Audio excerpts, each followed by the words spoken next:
రచ్చరంబోల mass అని చెప్పుకోవచ్చు. నిజంగా ఊత కొద్దు ఊహించాను, ఉచ్చ ఊపించాను. నిజంగా చాలా థ్రిల్లింగ్ అనిపించింది. అంటే నిజంగా ఒక థ్రిల్లింగ్ సినిమా కన్నా కూడా ఒక నిజంగా భయం, ఒక అంటారు రచ్చ అంటారు చూడన్న, మాస్ రక్తపాతం. నేను చిన్న ఒక పుస్తకం విన్నాను.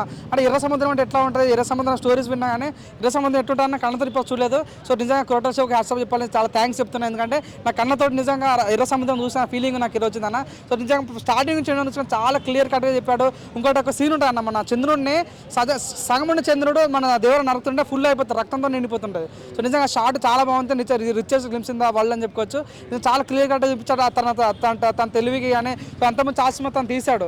ఏదో ఆశ్చర్య ఫ్లాప్ అయినంత మాత్రం తన రేంజ్ పడిపోదు, తన డైరెక్ట్ పనికిరా అన్నారు. కానీ నిజంగా తన ఆవేశంతో తన పగతో తీసిన సినిమా అని చెప్పుకోవచ్చు. నిజంగా చాలా బాగుందని మాస్ ఎలిమెంట్స్ క్లియర్ కట్ చూపించాడు. 5th క్లాస్ పోరని కూడా సినిమా గ్లిమ్స్ చూపిస్తే ఈచ్ వయసులో కత్తి పడుతున్న ఫీలింగ్ వచ్చింది. సో మాస్ అనిపించింది అన్న. సో ఒక టైటానిక్ ప్లేస్ మాస్ సినిమా ఏదంటే నిజంగా దేవరా అని చెప్పుకోవచ్చు.